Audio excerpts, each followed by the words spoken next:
Hello, my name is Cormac Dalton. I am a 5k, 10k cross country, I suppose just distance runner in general. I'm from Mullingar, run with the National Endurance Squad here in Dublin, that's where I'm based. Yeah, so I have a femur stress reaction / response, so it's the lower version of a bone injury. It goes from response to reaction to fracture. So I have it's just on the shaft of my femur, so somewhere kind of halfway down your leg, down your quad muscle. And I got that a bit surprisingly, but I think I got it early January. Trained on it for 5 or so weeks, raced on it twice and didn't get any worse, but just was a small little niggle, and I just got physios and all weren't happy that it was sore for that long, and we got it scanned with the doctor in the Sports Institute, and it showed up to be something a bit more serious. So it's a bit annoying, but here we are. We are on our way to the Sports Institute. It's on the National Sports Campus where you have your indoor track and a bunch of aquatic centres and stuff, but the Institute is where we, as the endurance group, kind of get to use the gym and all the facilities in there. The coaches, sports nutritionists, psychologists, physiologists, and with the injury at the minute, I am using the heat chamber. So we're going and doing an hour in 35 degrees Celsius, 75% humidity, so loads of fun. Right.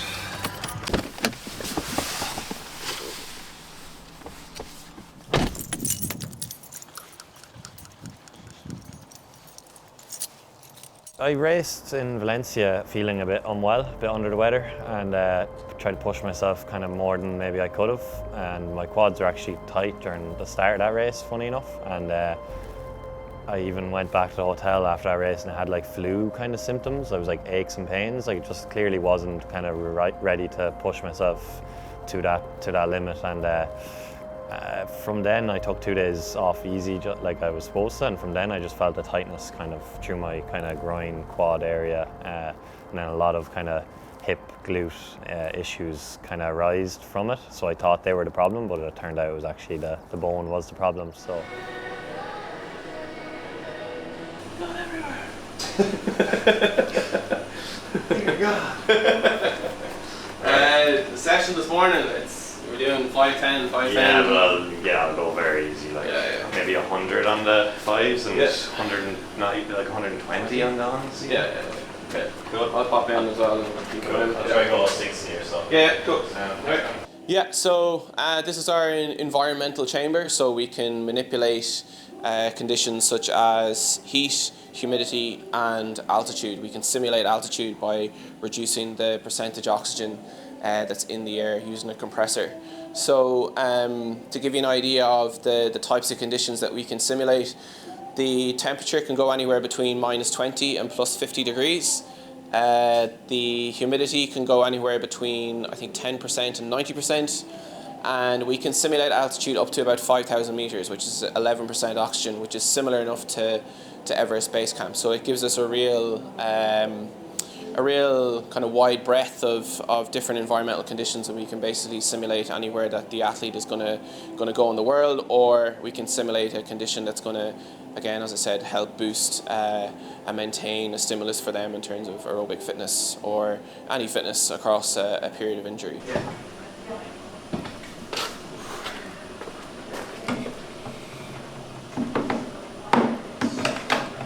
All right, I'll go shower.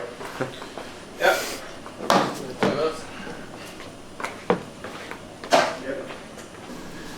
Today you're at like 110, 120s, and it only drifted as far as 120 at the end of the session. Yeah, Joe Ryan's my name. I'm head of athletics in DCU. Started that role last July. I've been coaching for over 20 years at this stage, and some of the athletes that I coach, obviously Cormac, who you've been working with over the past couple of days.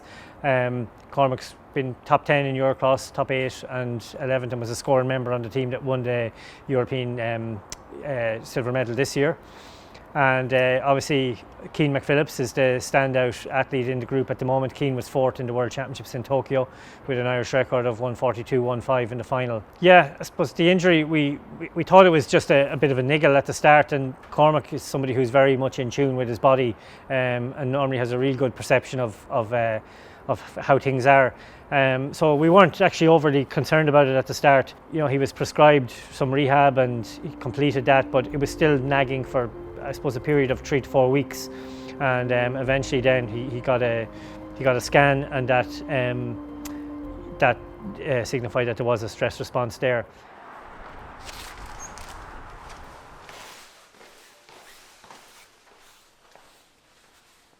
So this is the Clonliffe gym. It's a relatively new facility for us, maybe 5 or 6 years old. We got the National Lotto funding a couple of years ago.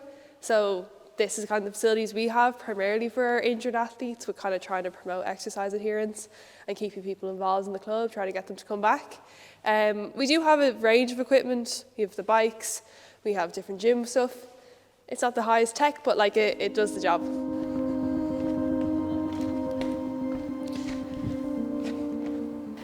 So my name is Sarah Bateson. I'm a member of Clonliffe Harriers, and my current injuries are a microlabrum tear and a sprained ankle. So I started running when I was 8 years old. My dad was a runner. We used to be in Jockland. So he'd done kind of 5Ks, 10Ks, half marathons, marathons. I think it was a bit of just wants to be like dad. So then that's how I started running. And then I moved to Clonliffe when I was 14 or 15. And I think that's when I got the real passion for running and the real dedication once I started kind of on a stronger training program. Yeah, like today I'm kind of just going for easy long run. Well, not like kind of middle distance run. So I can still talk, I guess, like if I was on a run with my group, like I'd be able to have a conversation, but feel a little bit out of breath. And I guess, yeah, I hope it works. Like it's difficult to get your heart rate up the same rate if you're not running, but just kind of go with that similar feeling, hoping for the best. I guess on the running aspect of it more so is probably where I've received less guidance, or the cross training. Like you just get told to replicate your training, but then like there's different like kind of theories on like the heart rate and how you replicate like a track session on the cross trainer or on the bike, and then like the bike uses different muscles to like if you're running, so then like how do you adapt to that as well? Like bike's more quad focused, like running isn't, so then like having to like, I don't know, kind of match what you'd normally be doing.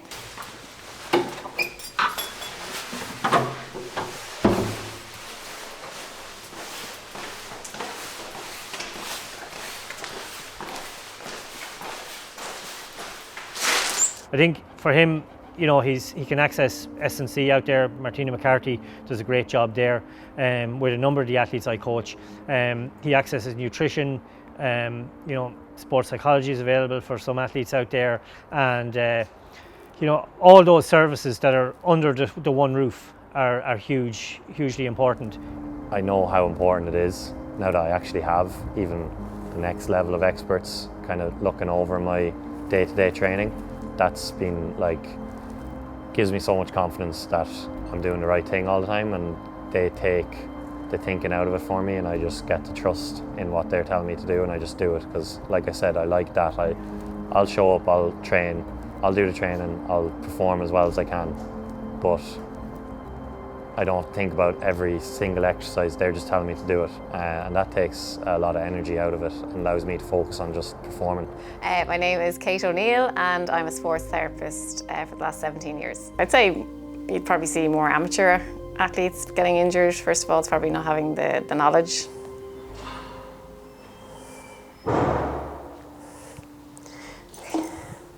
Let me come up with a gym session.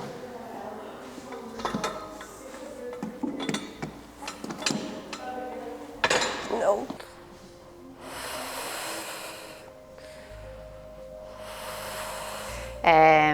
I'd see a lot of amateur athletes coming into me that would be running in a certain way, but maybe their form isn't correct. Whereas if it was with the elite, they'd have constant eyes on them, correcting form. I was like, bring them in? Like a penguin. Don't worry about the doors flexing at the moment, just straight Okay. up through high as you can, through the balls of feet, get your big toes working. And if it's not corrected in regards to just doing drills and stuff on the track, it'll be bring you into the gym and we'll do what we need to do to strengthen specific areas. Push, Oh. put it back. Come on, so you're trying to coordinate. Fucking hell. Left foot stance, drive it through the floor. And that left foot through the floor better. Again, it's coming back to having the support and financial support and professionals there to keep on them, you know. And yeah, financial definitely is an aspect. There's probably the mental denial, and then I don't want to go back to physio, I don't want to start this process again. I don't want to start with your 3 weekly appointments at the start and then every 3 weeks after that. And yeah, it definitely is a deterrent.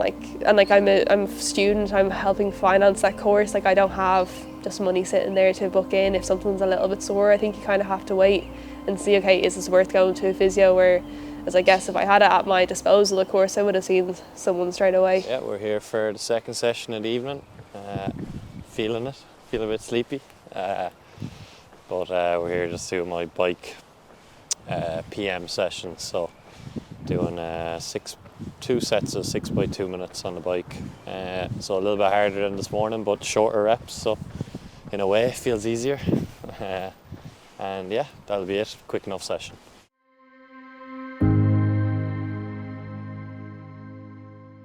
When he was a younger athlete, like as a junior, he had so many setbacks at that stage.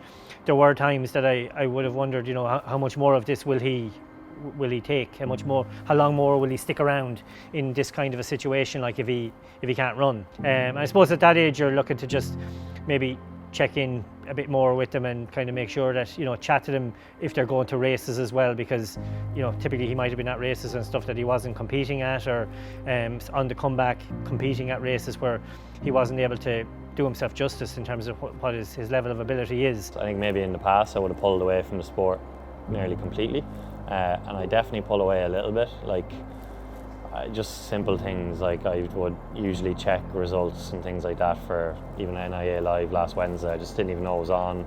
There's a slight, I pull away a slight bit, and I do a few things that I wouldn't usually get to do. Like I even found the first weekend I went home to Mullingar, which I don't do too often anymore, but at the weekends I try to once a month. But I just went home and had breakfast with my family at 9:30 on Saturday morning, which is the most simple thing. It sounds like the most simple thing ever, but I went and had a full Irish and just was like, I cycled at like 3 p.m. that day, because I was just like, you know, I don't get to do this too often.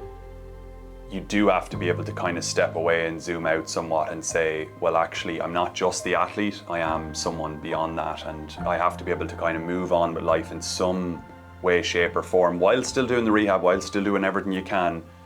But I think what suffocates us and what makes us feel very anxious is when we have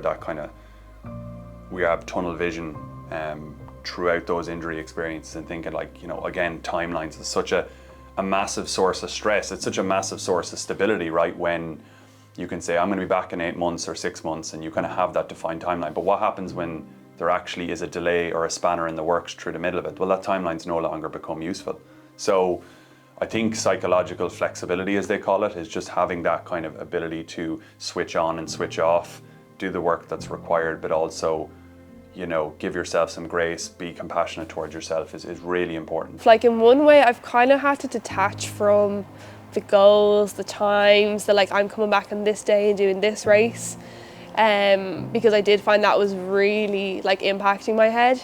And like, it's then just so frustrating when those goals keep getting pushed back. And like, I was so close to making cross country last year, and then I lost that, and now like I won't make track this year. Now it's, do I make cross country this year? And like, these goals that you have just consistently keep getting pushed back. So I think that's frustrating, because that's like the only thing that's really keeping me going. Like, I do love the sport, but the love for the sport can only do so much when like you can't walk properly and you can't sleep. Like, I think now I probably have a better balance, but I'm on a slower progression back because of that. Like, I feel better because I'm not doing 6 days a week anymore, but that is going to delay my return to sport.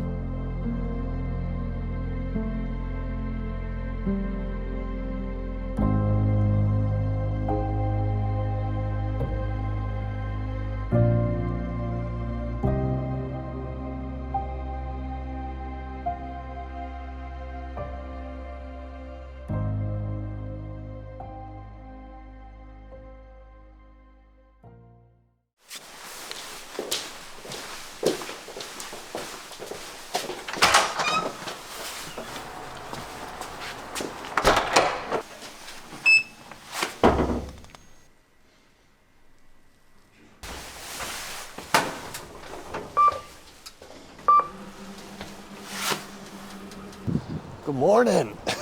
Morning! I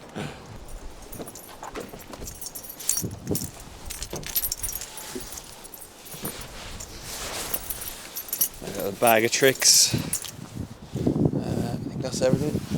Oh. Alright, I'll hit the road.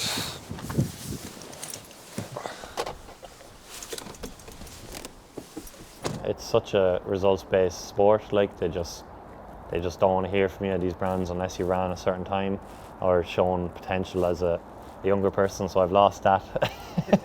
I've lost that whole aspect. I can't say like, oh, sure, I have so much potential, even though potential is one of the most dangerous words in the sport. Like, so everyone has potential at a young age, you know. At one stage, I'd say it was 2 years ago, I fell into that trap of like, especially because I'd come 8th in Europe a few months before that injury, and I almost felt like I was owed a professional contract in a way. I was like, surely, kind of, you know, like that has to get me one. And there was, you know, I had got an agent for the first time and there was offers there and they kind of fell through and things. So I've gone through that phase of being like, I deserve this contract, like why haven't I given one, kind of thing, and that feeling, and you start to resent a lot of things and you actually start to stop enjoying the sport a little bit. So I've actually come out the other side of that, and I have a very good basis of like why I do the sport.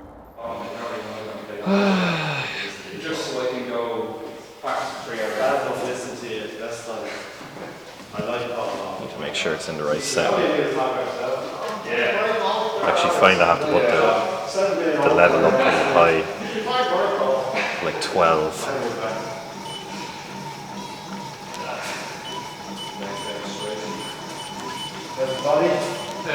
Good, yeah, pretty strong. Fast. Were you meant to go to India? No. I thought you were meant to be somewhere this week. I think he would probably look to, I think a strong 10k would still be on his mind. I think he'd also look for a good 5k, and I think he like me would believe that a PB and a strong PB is on the cards there.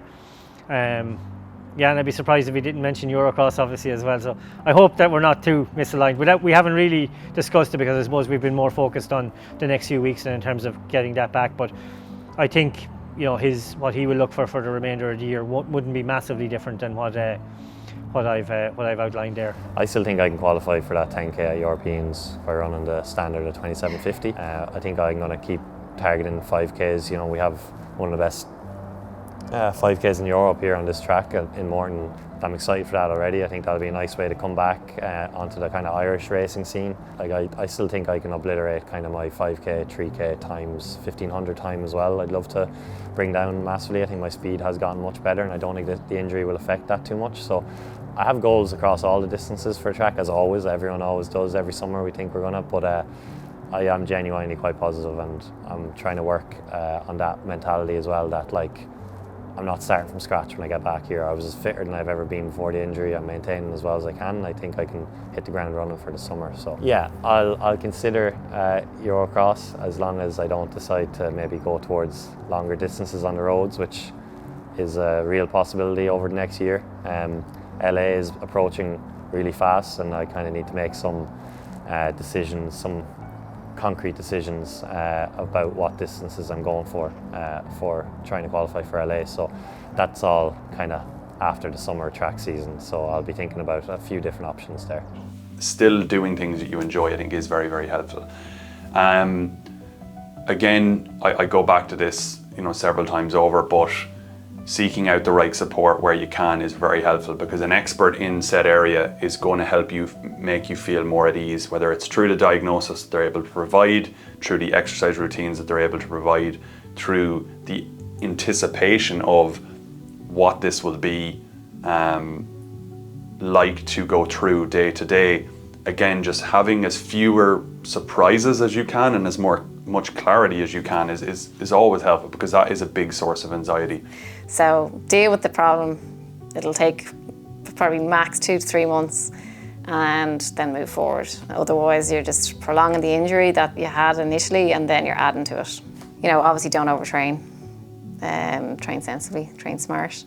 Get maintenance whenever you can achieve it and afford it.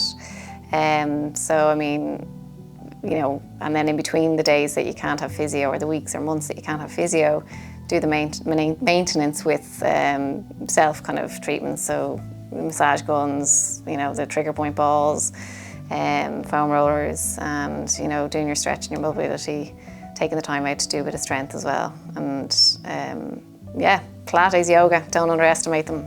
They're pretty amazing for maintenance, yeah. I'd love to make a senior outdoor final. Like, I think it's in me. Like, my teammates have made it that I know I can stick with training. I know I'm as good as them. So I'd love to kind of be able to join them in that and being a senior finalist. And then, like, it'd be amazing if we could get a senior cross country medal as well. That's the only one that we're missing. We have the intermediate, we have the novice.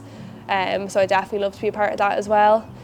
Maybe get a couple of nicer times under the belt as well. I don't want to say anything and jinx them, but yeah, just kind of keep improving on my 5K, my 1500, and just I think being a good club level runner and a bit of like, oh, Sarah's here, like, and not that people be scared of me, but maybe it's not like, oh, it's grand that she's here, like, no problem. I'd like to, I guess, have a presence at races and not just be another athlete on the start line.